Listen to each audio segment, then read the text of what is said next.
during the Revolution, and a book about the Mondor family of Negro Hill in Roxbury, New York.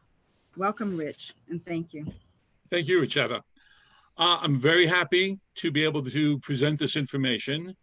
Um, I grew up during the Civil War centennial in the early 1960s, which infused me with a love of that period of American history. And what many folks don't know is the role that Black servicemen played and their families as well. There were, for example, there were many communities along the coastal areas of the South and in places like Tennessee and Kentucky that were whole communities of freed men and women and their children who were able to forge a new life, the beginning of a new life, as a result of the conflict of the American Civil War. And today we'll be talking about Black soldiers and sailors of New Jersey specifically. Now, of course, America has always been a multiracial society. Native Americans, African Americans, European Americans, and of course, more recently, and in other parts of North America and South America, of course, Hispanics and Asians and folks from all over the world. But at the beginning of the conflict, which created the United States, of course, we cannot forget men such as Crispus Attucks, who's depicted here at the Boston Massacre that occurred in 1770. And that was one of the sparks of the American Revolution. And during the war, approximately 9,000 African Americans served the Continental Forces, 5,000 of which were combat soldiers, both in George Washington's main army and in the various other departments, for example, upstate New York, the South. Needless to say, the southern states were not enthusiastic about arming Black soldiers, but the exigencies of war required all the manpower possible. And of course, we see that again in the Civil War, we see that in World War I, World War II, etc. So here are just some illustrations. That's Peter Salem at the top left at Bunker Hill. At the top right, the man on the left wearing the white uniform is from the 1st Rhode Island, which was a predominantly Black regiment. On the lower left is the famous Emanuel Leutz painting of Washington crossing the Delaware. And if you look closely at the oarsman on the other side of the boat, that is a man from John Glover's Marblehead Regiment. It's not Prince Whipple, as a lot of people assume. Prince Whipple was not even anywhere near the main army, but that is a member of the Marblehead Regiment, who were mariners. And of course, it's Salem Poor on the bottom right. New Jersey had Oliver Cromwell. He was a biracial man, Black and Native American from the Burlington area. His house still stands. And when he applied for a pension in the early 1800s, he had to give up his most cherished possession, which was his release, his discharge papers signed by George Washington. And fortunately for history and his legacy, that document still exists at the National Archives. And of course, there's York of the Lewis and Clark expedition in the early 1800s. And during the War of 1812, by this time, the United States Army did not allow Black servicemen. However, state militias did. And particularly the best known example was the Battle of New Orleans, where both free Louisiana Black men and enslaved men fought shoulder to shoulder with soldiers, other militia, Native Americans, and even pirates by Jean Lafitte to defeat the British at the Battle of New Orleans. Now, New Jersey, of course, was a northern state, but it had very strong associations with the South on a multitude of levels, including its agricultural base. But New Jersey at the eve of the Civil War was not the same New Jersey that we may have grown up in the 1950s, 60s, 70s. And here are some statistics that illustrate that point. On the left-hand side is the census for 1850. Essex County is highlighted. In 1850, 3.2% of Essex County was African American. And similarly, in 1860, it was 1.8% of Essex County. As recent as 1900, Essex County was 3.5% African American. But then, of course, came World War I, the Great Migration, the industries of the North. And by 1960, Essex County was about 20% African American. So the growth of the northern cities in New Jersey, and of course, all across the North, Chicago, Detroit, etc., saw a huge increase in newly arrived African Americans, formerly of southern states. And we know that as the Great Migration. Now, in 1860, there were 3 presidential candidates, 2 Democratic candidates, and Abraham Lincoln, a Republican, and Lincoln was elected.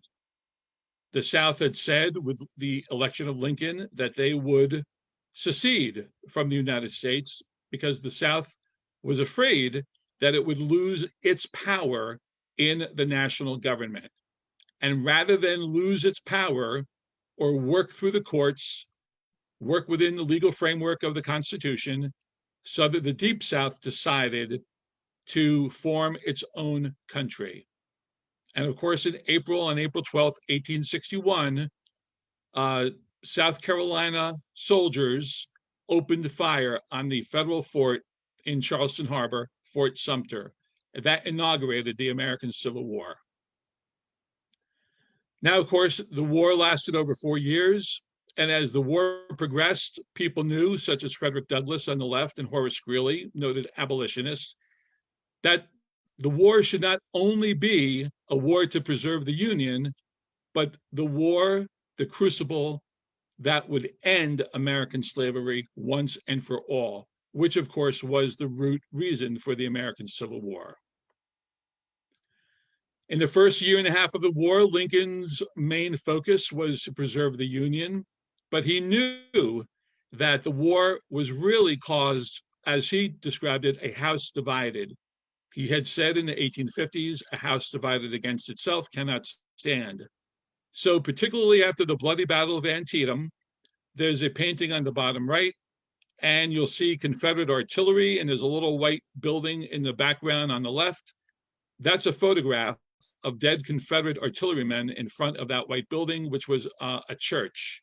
It's called Dunker Church at Antietam Battlefield. Although not a clear-cut victory, Robert E. Lee was driven from the soil of Maryland, and Lincoln used that victory to announce his Emancipation Proclamation that took effect in January of 1863. This changed the war purpose to award to end slavery, and additionally, it also opened up military enlistment for African Americans in the United States Army. There had been regiments in the past, such as the 54th and several other deep South regiments, Louisiana, in the Carolinas, for example. But this opened up a group of regiments called the United States Colored Troop, or USCT regiments. And Black New Jerseyans answered the call. The United States Navy had, by the end of the war, over 20% of the Navy consisted of Black sailors, 400 of which were from New Jersey. This is a photograph of the USS Miami. The US Navy, unlike the US Army, was fully integrated. The men slept together, ate together, fought together, served together. And there's a detail of 2 men leaning against a Dahlgren cannon. One of them clearly is a Black sailor. And if you look at this picture and other photographs of the US Navy, you'll see that the crews were very, very much representative of Black sailors. Now, to talk about one such man, we'll look at George Berry of Essex County. This is an 1860 census record of Elizabeth Berry, most likely his mother, um, but we don't know for sure, but most likely Susan and George. She was 23 in 1860, living in Orange. On the lower left is a document that links to the service records of New Jersey men in the Civil War. And I'll talk about that a little bit more later. But there are a number of entries for George Berry. And if you look at the one for our George, place of birth, Essex County, age 25, he was a gardener. He was 5'2". He enlisted in the Navy in September of 1863. His term of enlistment was only for 1 year. He served on the USS Pawnee. It was in the South Atlantic Squadron, which did the blockade work. And he was discharged in very, very early 1865. And George, immediately upon his discharge, joined the 25th Regiment, United States Colored Troops, in which he served from February to December of 1865. So here's a man who served both in the Navy and in the United States Army. In 1870, he's living with his wife, Cora. He works in a lime kiln. And in 1885, as an older man, he's living with a white family in Montclair, and he died in 1896. At the bottom is the Veterans Census for 1890, and you have to be very careful about records. You have to verify, double check, analyze. Here, for example, George Berry, which is near the bottom of the screen, private, it says the 25th New Jersey. That is a clerical error. The middle item shows Berry George private, February 24th of 65 to December 6th of 65. That's from the 25th United States Colored Troops. So he did serve in the 25th, but it was not the New Jersey 25th. It was the Federal United States Colored Troop Regiment, the 25th. So you always have to be careful about records. Now, the United States Army, by the end of the war, 10% of the United States Army was made up of Black soldiers. The United States Colored Troops were established in 1863, and over 3,000 New Jerseyans were in those regiments. Officially, the number is about 1,800, but many more were credited to other states, notably New York and Pennsylvania. There were not that many enlistment depots in the state of New Jersey, so they would go to New York City, they would go to Philadelphia, and they enlisted there, and they were credited to those states. But we had over 3,000 Black men from New Jersey in the federal army. I won't go through all these details other than to say the 22nd USCT, of its 1,000-man complement, 681 were from New Jersey. It was formed in 1864. It served down in Virginia near Richmond. Skipping down, it was in Butler's operation south of the James River against Petersburg and Richmond. It was at the James River. It built Fort Powhatan in June. It attacked in that area on May 21st. It attacked Petersburg and carried the first line of Confederate trenches. It was at the Siege of Petersburg and Richmond. It was at the Battle of Chaffin's Farm. I'll add right now that my uncle, William Henry Wallen, was also in that battle, and he served shoulder to shoulder alongside with these regiments of African-American troops. He was in the 142nd New York Infantry. They were in the trenches before Richmond until April of 65. They occupied Richmond. When Abraham Lincoln visited Richmond, the troops that were with him consisted of United States Colored Troops, and they moved to Washington, D.C. They participated in the funeral of President Lincoln, and then they, like many Black regiments, they were sent to the Texas-Mexican border in May and June because we were ready to go to war with France, because France had occupied Mexico during the Civil War, and we were prepared to fight France. But then, of course, Cinco de Mayo, the Mexicans drove the French out of Mexico, and those men remained on the border until the fall of 1865. At the top right is the flag of the 22nd Regiment, United States Colored Troops. There's a soldier, brave Union soldiers bayoneting to death a rebel. And at the bottom right is the recreated 22nd USCT. It's a New Jersey reenactment group.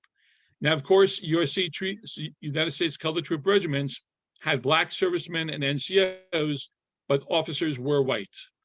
For the most basic reason was that there was not a cadre of trained officers. However, by the end of the war, there began to be commissioned Black officers in these regiments. Again, on a personal note, two of my distant cousins, Julius and Augustus Walling, served as officers with Black regiments during the Civil War. Now, this is interesting. This is the Andrews family of Washington, Warren County, over between, on the way out to Easton, Pennsylvania. 3 sons joined the Civil War. Abraham Andrews, he's the one who remained in the service. He was wounded in action at the Battle of Ulusty. Well, I'm sorry, he fought at the Battle of Ulusty, but he was wounded in action. His brother William joined at the exact same time. They were down at Camp Penn in Philadelphia, but due to illness, William was released. And their younger brother, George Andrews, was, the oldest brother, George, who was 39, the oldest brother joined the 25th United States Colored Troops. And if you look at these company description information, Andrew, for example, was 30. He was a mason by trade. William was 37. He was a laborer. And George was 39, and he was a farmer. So these details give a lot of information.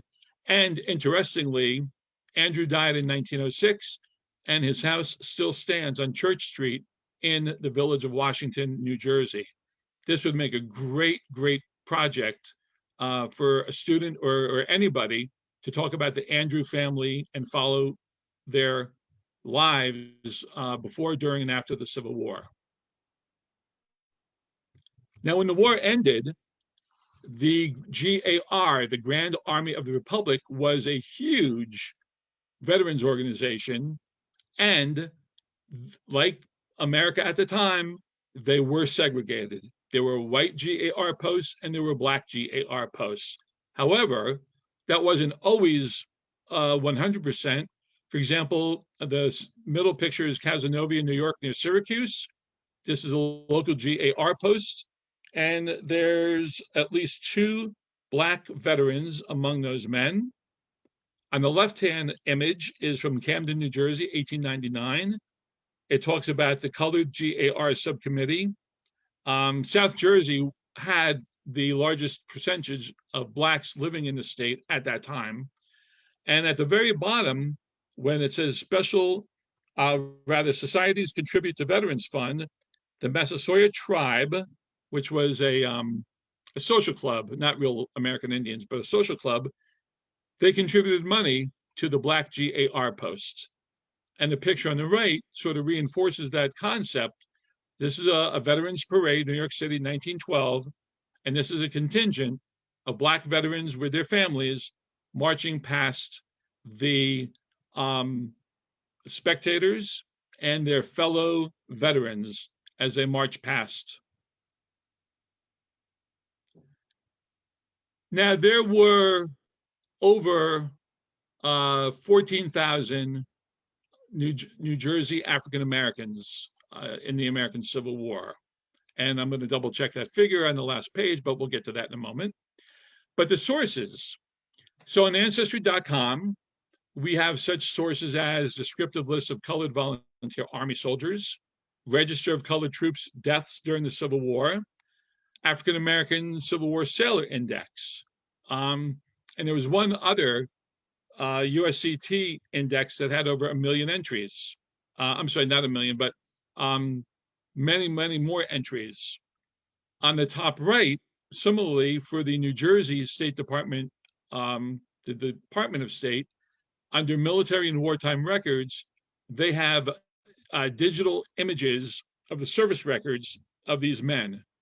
You can enter by name, you can enter by unit, you can enter by county, and these names will appear. So to recap, New Jersey's Black population in 1860 was 25,336. And I knew that 14,000 was a wrong number, it was 14%. But the number of New Jersey Black servicemen, 3,400, was just under 14% of New Jersey's Black population served during the American Civil War. The United States Northern population in 1860 was 22 million, and the number of Union servicemen was 2,100,000, or just under 10%. And of course, we know that many, many thousands of European immigrants, primarily Irish, as soon as they got off the boat, they joined up into the United States Army. So I think it's very important to realize that nearly 14% of New Jersey's Black residents served to save our country and fight for our country during the American Civil War. And that's something that's really not taught in our schools. And for every number of that 3,400, there's a story, there's a book, there's a documentary. These men should no longer be not ignored per se, but their stories should be told. And by the way, that background image is from the Battle of Olustee, Florida. That's the 8th United States Colored Troops. They were in Florida. They were in the Battle of Olustee, which was a Confederate victory. But then they returned to the main United States Army, the main Union Army under General Grant. They were present at the surrender of Robert E. Lee at Appomattox. So they pursued Lee's Army of Northern Virginia, and they were there when Lee surrendered. So just as a final slide, this is would be one of their grandsons. This is a Harlem Hellfighter, the 15th New York National Guard, which became known as the Harlem Hellfighters. And America, our motto, E pluribus unum, which is Latin for one out of many. We have many types of people in our country, many groups of people in our country, but we are one country. And hopefully, at least I was raised, we should never forget that we are one country. And as the Constitution said, in order to form a more perfect union, we are by no means perfect, but with every day, with every historical epoch of our journey, we try to become a more perfect union. That's my contact information at the lower right. And it's Richard Sears Wallen and richwallen@hotmail.com. And now we will see if any folks may have any questions. Thank you, Rich. You're very welcome. I see we have someone who joined us. All right, if there are any questions, you may unmute yourself and ask them, or either type it in the chat box.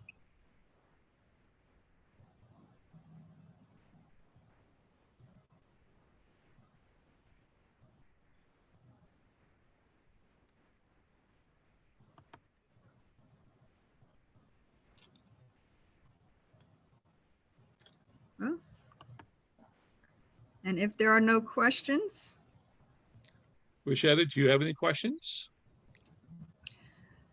That was very interesting. Your presentation was very interesting. Okay, so I remember, I'm glad you were able to basically define some abbreviations for me, because I've seen the USCT and had no idea what it stood for. So now I figure, okay, so U.S. Colored Troops. All right. Now, well, and beginning in 1792, the United States Army barred Black servicemen for whatever reason. I mean, the obvious reason, of course, was prejudice, and right. B, the quote unquote sensibilities of our Southern comrades. Right. in the South, which of course lingered into World War I and World War II. Right. Southern white officers and Southern white soldiers was presumed not to want to serve alongside African Americans. It may have held true for some Southern white officers, but I've talked with the sons of World War I veterans and World War II veterans, and once men are in combat together, they're brothers in arms Gotcha. for the most part. So that's why in 1863 the federal government created federal regiments of black soldiers. Now, interestingly, there were black individuals who did serve in other state regiments. Most of the United States Army did consist rather, of state volunteer regiments. Mhm. And there are instances of black men serving in those regiments. Not a lot, but there are instances. Okay, a question I have for you is, I know that there were some Southern officers who took their slaves into battle with them, into war with them during the Civil War. Do you know of any Northern officers that did that? Uh, I don't know of any specifically. It would not surprise me if some of the border state officers, like from Maryland and Kentucky, which were border states, but they were also slave states. It's very, very. It would have been common for them to bring their servants / slaves with them Mhm. to help out with cooking, taking care of horses, camp equipment, and so forth. And it's also interesting, in one of the databases, you find a lot of black men were hired to be um, not, well, obviously labor troops, but a lot of black men were hired to be cooks by various regiments. And Mhm. so they received army wages. They weren't quote unquote soldiers, but they were sort of a hired labor force by the United States Army. Um, and they're separate and not related to the USCT troops. These are just men who were hired for their skills. And of course, Teamsters, men who did construction labor, and that sort of stuff. But yes, I don't know of any specific men, but I'm sure there were officers from the border states who did bring their slaves with them. Not that the black men had served in combat per se, but they certainly shared the dangers with their owners, which is an uncomfortable word, but with the men that they were bonded to. Right. How do you like all these euphemisms? Owners. Okay, Right. so another question I have is, were some of these black soldiers runaway slaves? Oh, yes. The majority of United States colored troop soldiers were escaped slaves. 100%. If you remember the movie Glory Right, yes. about the 54th Massachusetts, when they get down to Beaufort, South Carolina, Mhm. there's another black regiment that's there. Those men were in that movie, in that instance, were comprised of Sea Isle African Americans, people living on the islands off the coast, and they had that very uh, different accent, for example. Right. Um, so yes, before the federal government had USCT troops, there were a number of regiments of freedmen, or escaped slaves rather, but particularly as the United States Army penetrated the South, hundreds of thousands of black men, women, and children, hundreds of thousands, joined the various Union armies, followed the Union armies, made camps, and freedmen villages were established. Um, and the majority of USCT troops were escaped slaves. And that had the dual impact of A, increasing manpower to the Union Army, and B, severely impacting the South's economy. These men were no longer available for agricultural production. They were no longer available for labor use, building forts, driving wagons, unloading ships, etc. So it was a double-edged sword against the South. Wow. Yeah. And what's interesting, by 1863, Southern officers, Patrick Claiborne, an Irishman, he said, you know what? Why don't we arm our Black residents and grant them freedom and they can fight for us? And of course, everybody said, no, no, no, no, no, no, Right. because the whole reason for the Civil War was, you know, a racial hierarchy, so to speak, in the eyes of many Southerners. But by the end of 1864, Robert E. Lee and Jefferson Davis were ready to arm Black Southerners with the promise of freedom. But when the law was passed to do that in February of 65, they left out the part about freeing these men for their service. And only a handful of men were actually enrolled. And by that time, the war was over. Wow. Wow. Mm-hmm. Wow. This has been very interesting. Let's see, do I have any other questions? Does anyone have any other questions?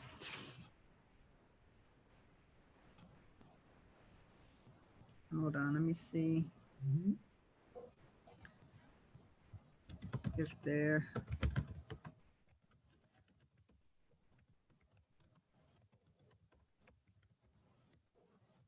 See if there are any. Oops, I got to go to somebody.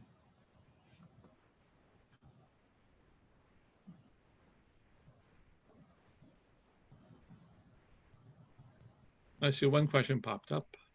That was from me. Gotcha.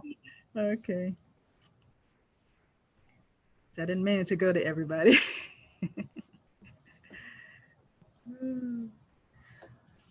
Okay, not yet. But yeah, I agree. It would be very interesting to get more information about the Andrews family. Yeah, yeah. Warren County. Warren County. Okay. The town of Washington, I think it was Warren County. Yeah, Warren County, the town of Washington, which as you head west, it's on the way towards Easton. It's very rural. Yes. Very rural. Been there once. There you go. Mm-hmm. Wow. Were they the only Black family out there? Do you know? Or was there a community? So I just very briefly looked at the census records. There were a number of Black families, not all contiguous to one another, but you know, generally in the same general neighborhood. Mm-hmm. They were in a village. They weren't out in the countryside. Mm-hmm. So yeah, there was an enclave of Black families, but not exclusively.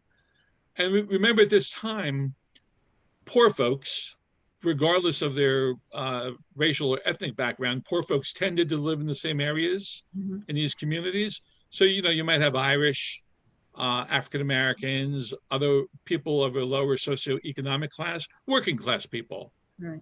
Working class people would generally live in the same neighborhoods. So there was a community of free Blacks, basically, in Warren County. Yes. Mm-hmm. And there were several such communities in New Jersey.